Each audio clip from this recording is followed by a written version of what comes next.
पढ़ेंगे आज क्लास 6 की हमारा इतिहास और नागरिक जीवन। क्लास 6 का इतिहास का पहला पार्ट पढ़ रहे थे, कैसे पता करें कब क्या हुआ था।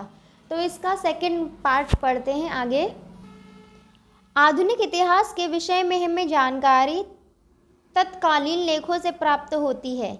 इतिहास को जानने के स्रोत या साधन इस प्रकार है। तब हम इतिहास के जानने के जो साधन है वो क्या है वो हम जानेंगे। पहला है पुरातात्विक स्रोत। अब इसमें पुरातात्विक स्रोत में मतलब स्रोत मतलब साधन, ठीक है, पुराने जमाने के जो साधन है जानने के। तो सबसे पहला है अभिलेख। अभिलेख से क्या मतलब है? यह अशोक के रुम्मिनदेई अभिलेख का अंश है जो लुम्बिनी नेपाल से प्राप्त हुआ है। ये क्या है? अशोक के रुम्मिनदेई अभिलेख का अंश है, मतलब अंश मतलब भाग, ठीक है। रुम्मिनदेई अभिलेख का एक भाग है जो नेपाल से प्राप्त हुआ है। नेपाल में कहाँ से? लुम्बिनी से। इस अभिलेख में अशोक ने यह घोषणा की है कि लुम्बिनी में उपज का 8वां भाग कर के रूप में लिया जाएगा। इसमें बताया गया है कि जितनी भी उपज हुई है उस उपज का 8वां भाग कर के रूप में लिया जाएगा। अशोक के अभिलेख पत्थर पर उत्कीर्ण होने के कारण महत्वपूर्ण ऐतिहासिक स्रोत है। और ये कहाँ पे उत्कीर्ण है? पत्थर पर। पत्थर मतलब शिला। तो ये आपने समझ गया। अब ये जो यहाँ पे बताया कि रुम्मिनदेई अभिलेख मतलब ये किस तरह की भाषा है, कैसे लिखी हुई है।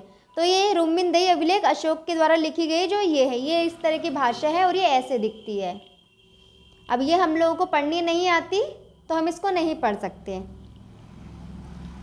तो जो लोग पुरातत्व की स्टडी करते हैं उसको पढ़ते हैं सब्जेक्ट को, अगर वो लोग ये भाषा जानते हैं तो वो ये पढ़ सकते हैं कि ये क्या लिखा हुआ है।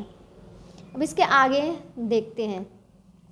आइए इसके कुछ अक्षर पहचानते हैं। तो इसके कुछ अक्षर को कैसे पहचानते हैं?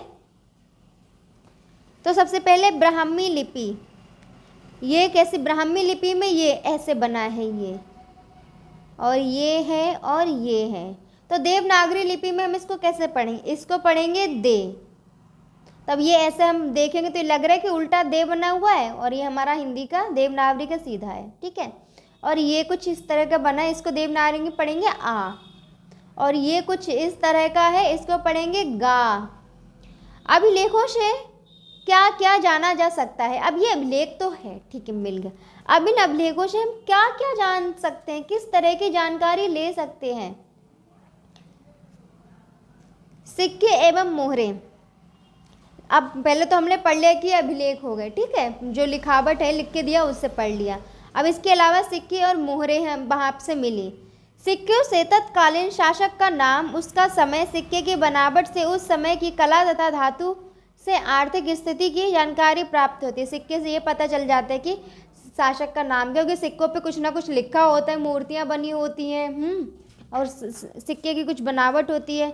तो किस समय का है ये हम पहचान सकते हैं, सिक्के की बनावट कैसी है और उस पर जो भी बना हुआ है उससे ये पता लग सकता है कि उस समय की कला क्या है और किस धातु का सिक्का बना हुआ है। तो उससे पता लग जाएगा कि वहाँ की आर्थिक स्थिति कैसी थी। मतलब बहुत ज़्यादा सस्ता धातु होगा तो आर्थिक स्थिति बहुत ज़्यादा अच्छी नहीं थी, अगर बहुत बढ़िया धातु है तो मतलब आर्थिक स्थिति बहुत अच्छी थी। तो इस तरह से ये सब पता लगाया जा सकता है। गुप्त शासक कुमारगुप्त प्रथम को इस सिक्के पर घुड़सवारी करते हुए दिखाया। तो ये जो सिक्का है, इस सिक्के में आप देख रहे हैं ये है घोड़ा और ये है इस पे बैठा हुआ कोई इंसान। तो ये कौन है? गुप्त शासक हैं। कौन, क्या नाम है इनका? कुमारगुप्त प्रथम। ये घुड़सवारी कर रहे हैं, जिससे हम कह सकते हैं कि वह एक अच्छे घुड़सवार थे। तो इससे ये पता लगता है कि इनके घोड़े पे फोटो लगी है, तो मतलब ये घोड़ा चलाते थे, घुड़सवारी करते थे। इस प्रकार सिक्के इतिहास लेखन में महत्वपूर्ण योगदान देते हैं। इस सिक्कों को देखकर आप और क्या पता लगा सकते हैं, बताइए। अब आप इस सिक्कों को आप देख रहे हैं तो आप ये बताइए इसको देखकर आपको और कुछ क्या पता लग रहा है?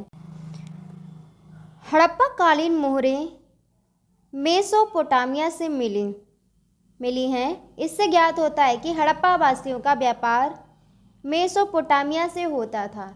मतलब अब मेसोपोटामिया में मोहरें मिली, कहाँ के? हड़प्पा के। तो मतलब वहाँ कैसे पहुँचे? मतलब व्यापार हुआ, कुछ खरीदा है और वहाँ सिक्के दिए हैं तभी तो पहुँची है। तो इससे पता लगता है कि हड़प्पा वासी मेसोपोटामिया में व्यापार करते थे। धौलावीरा। हड़प्पा सभ्यता का यह पूरा स्थल गुजरात में स्थित है। अभी धौलावीरा कहाँ है? गुजरात में स्थित है। यहाँ से हड़प्पा कालीन नगर निर्माण योजना, जल विकास प्रबंध आदि के साक्ष्य प्राप्त हुए। अब यहाँ से हड़प्पा का जो भी नगर निर्माण योजना, जल विकास प्रबंध आदि ये मिले। कहाँ पे है ये? गुजरात में, गुजरात से। और ये का जो नाम है इसका? धौलावीरा। सारनाथ स्तूप, सारनाथ ये कहाँ पर? उत्तर प्रदेश में स्थित है।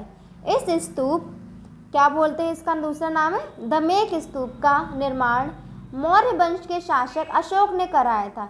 जो ये सारनाथ है ये उत्तर प्रदेश में है, ये ऐसा दिखता है, ये है इसका किसने निर्माण कराया था? मौर्य वंश के शासक अशोक ने कराया था। अशोक का नाम आपने सुना है? अशोक ने कराया था इसका निर्माण। महात्मा बुद्ध ने सर्वप्रथम सारनाथ में अपना उपदेश दिया था। और जो भगवान बुद्ध है, महात्मा बुद्ध, उन्होंने सर्वप्रथम अपना उपदेश कहाँ दिया था? सारनाथ में ही दिया था। इसको अशोक ने बनवाया था और महात्मा बुद्ध ने अपना पहला सर्वप्रथम उपदेश यहीं पे सारनाथ में दिया था। तो अब तो हमने पहला पुरातात्विक स्रोत पढ़ लिया। तो पुरातात्विक स्रोत में हमने अब तक क्या पढ़ा? अभिलेख पढ़ा, सिक्के एवं मुहरे पढ़ी, धौलावीरा पढ़ा और सारनाथ स्तूप पढ़ा। अब दूसरा स्रोत हम पढ़ेंगे साहित्यिक स्रोत। साहित्यिक स्रोत में अब क्या है आइए जानते हैं। ताड़पत्रों, भोजपत्रों, ताम्रपत्रों, चमड़े एवं लकड़ी के पट्टों पर लिखित लेखों के साथ साथ कुछ साहित्यिक ग्रंथों से भी हमें लोगों के रहन सहन, विचारों, खान पान इत्यादि के बारे में जानकारी प्राप्त होती है। जैसे मतलब ये सब चीज़ें तो आपने पता लगा ली कि यहाँ पे इन सब पे लिखते थे। इसके अलावा किस और चीज़ से हमें पुराने ज़माने के बारे में पता लगता है? तो साहित्य मतलब कुछ लिखा हुआ, कोई किताब पुस्तक की बात हो रही है। पुस्तक का नाम यहाँ पे लिखा है, उस लेखक का नाम जिसने लिखा है, और काल का विवरण किया किस काल में लिखी गई है। तो सबसे पहले धार्मिक साहित्य, जो हमारे धर्म से रिलेटेड होते हैं, धार्मिक साहित्य।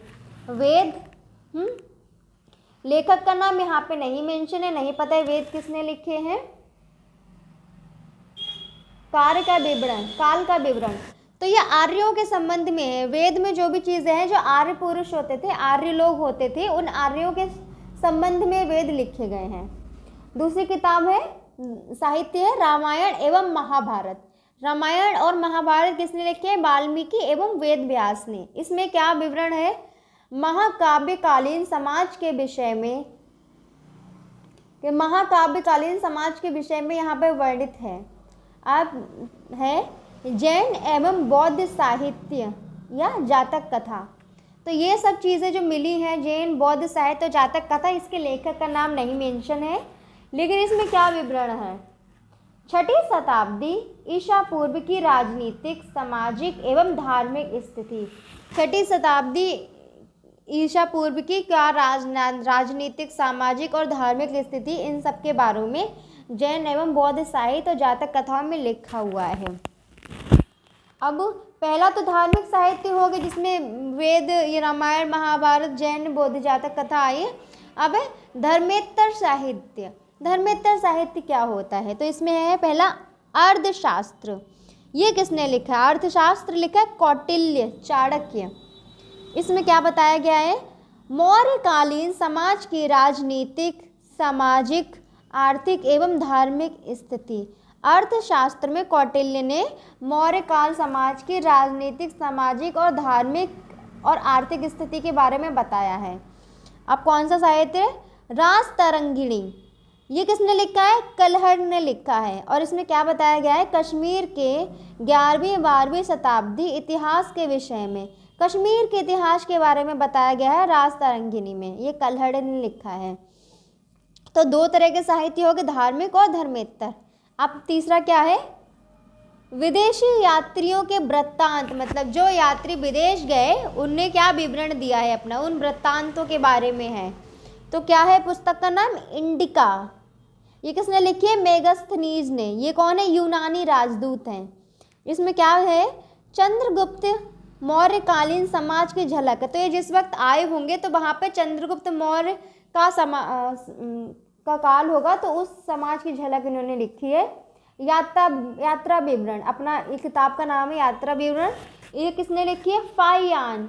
ये एक चीनी यात्री हैं, उन्होंने लिखा है किसके बारे में? गुप्त काल से संबंधित, जो गुप्त काल था उससे संबंधित उन्होंने बातें लिखी है फाहियान ने यात्रा विवरण में। अब दूसरी यात्रा विवरण है, ये किसने लिखी है? स्वयं त्सांग। ये क्या है? ये भी चीनी यात्री है, इनका दूसरा नाम क्या है? हुएनसांग। और इसमें क्या उन्होंने अपनी किताब में लिखा है? हर्षवर्धन के शासनकाल का विवरण। इन्होंने अपनी किताब में हर्षवर्धन के शासनकाल का विवरण दिया है। इस प्रकार पुरातात्विक एवं साहित्यिक दोनों स्रोतों से हमें इतिहास की जानकारी प्राप्त होती है। विदेशी यात्रियों के विवरणों से भी हमें तत्कालीन इतिहास की जानकारी मिलती है। प्राप्त स्रोतों की सहायता से ही इतिहासकार और पुरातात्विद अतीत का पुनर्निर्माण करते हैं। इतिहासकार इन्हीं स्रोतों से अतीत की कृषि, पशुपालन, कामगार, शिल्प, काम धंधे, व्यापार, नापतोल, लेन देन, कर आदि के आधार पर आर्थिक स्थिति का वर्णन करते हैं। घर परिवार, स्त्रियों की स्थिति, शिक्षा, रहन सहन, खान पान, वेशभूषा, मनोरंजन, त्योहार, मेले आदि के आधार पर सामाजिक तथा राजा प्रजा, प्रशासन, सुरक्षा व सैन्य व्यवस्था के आधार पर राजनीतिक स्थिति की जानकारी प्रदान करते हैं। इसी प्रकार कला, आचार विचार, ज्ञान विज्ञान की मान्यताएं, धार्मिक विश्वास, देवी देवता, पूजा पाठ एवं परंपराओं के आधार पर धार्मिक एवं सांस्कृतिक स्थिति का वर्णन करते हैं। तो जो भी हमें स्रोत प्राप्त हुए मिले, उनसे हर तरह की स्थिति के बारे में पुरातात्विक लोग निकालते हैं कि किस तरह की स्थिति लोगों की रही होगी, वेशभूषा, खान पान, रहन सहन क्या है, किस तरह का लेन देन था, क्या उनका व्यापार था, ये सब, और क्या धार्मिक धर्म संस्कृति थी वहाँ की, कैसे पूजा पाठ होता था, किस तरह के देवी देवता थे, और कैसी राजनीतिक स्थिति थी वहाँ की, सब पता लगाते हैं। इतिहास हमें मानव की संस्कृति, उनके धर्म और उनकी सामाजिक व्यवस्था को जानने और समझने में सहायता करता है। इतिहास का अध्ययन अतीत से वर्तमान और भविष्य के लिए सबक लेना सिखाता है। इतिहास हमें सिखाता है कि हमने अतीत से जो कुछ भी सीखा है उससे वो हम अपने भविष्य को कैसे बेहतर बनाए, तो हम क्या सबक लेते हैं, ये सिखाता है हमें इतिहास। इतिहास हमें यह भी सिखाता है कि हम उन बातों का अनुसरण कैसे करें जिनसे समरसता और शांति को बढ़ावा मिल सके। मतलब जो पुराने ज़माने में हो चुका है, जो भी उसका रिजल्ट रहा है, उस चीज़ को हम अपने इस जीवन में किस तरह से लगाएं ताकि हम अपने संसार में शांति से और धार्मिक और आपस में हार्मनी के साथ रह सकें। कैसे हम अपने भविष्य को और ज़्यादा उज्जवल और बेहतर बनाएं। कौन पहले कौन बाद में? जब पुरातत्वविद किसी स्थान की खुदाई करते हैं तो वे कैसे समझते हैं कि कौन से स्तर पहले के हैं और कौन से बाद के? अब ये बात सही है कि खोदा, बहुत सारी चीज़ें मिली, तब कैसे पता लगेगा कि ये बहुत पुराने ज़माने की है और ये अभी उससे पहले ज़माने की है या ये उससे बाद की? तो ये कैसे अंतर दिखाते कि कब की है, पहले की है या बाद की? और कौन के बाद के? इस चित्र को देखिए, कौन सा चित्र? ये स्तर 2 और 3 को देखिए, कौन सा ज़्यादा पुराना है? 1 2 3 4। अब ये गट्ठर ऐसे लगा है तो ये नीचे दबा है, ये इसके ऊपर है, ये इसके ऊपर है और ये इसके ऊपर है। तो आपको क्या पता लगा? जो नीचे चीज़ दबी पुरानी होगी, उसके ऊपर नहीं, उसके ऊपर नहीं, उसके ऊपर नहीं, यही तो हो सकता है। लेकिन पता नहीं अब ये बात सही है या नहीं, तो चलो यहाँ पढ़ते हैं।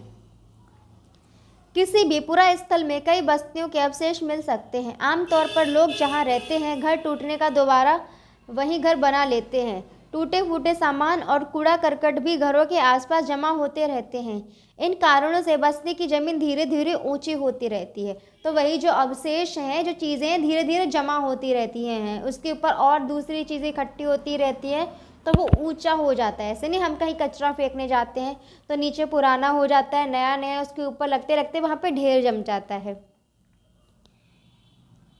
ऊंची होती है और सैकड़ों साल के बाद वहाँ एक टीला बन जाता है। जब कई सालों तक ऐसा होता रहेगा तो वहाँ क्या होगा, बड़ा सा टीला बन जाता है। इसलिए जब टीले की खुदाई की जाती है तो उसका सबसे निचला स्तर सबसे पुराना होता है। तो जब टीले को हम खोदते हैं तो जितना ऊपर ऊपर है वो उतना नया नया है, और जो जितनी नीचे नीचे है वो उतनी पुरानी है। जैसे ये सबसे नीचे दबाई दी, सबसे पुराना है, ये उससे नया है, ये उससे नया है, और ये सबसे नया है।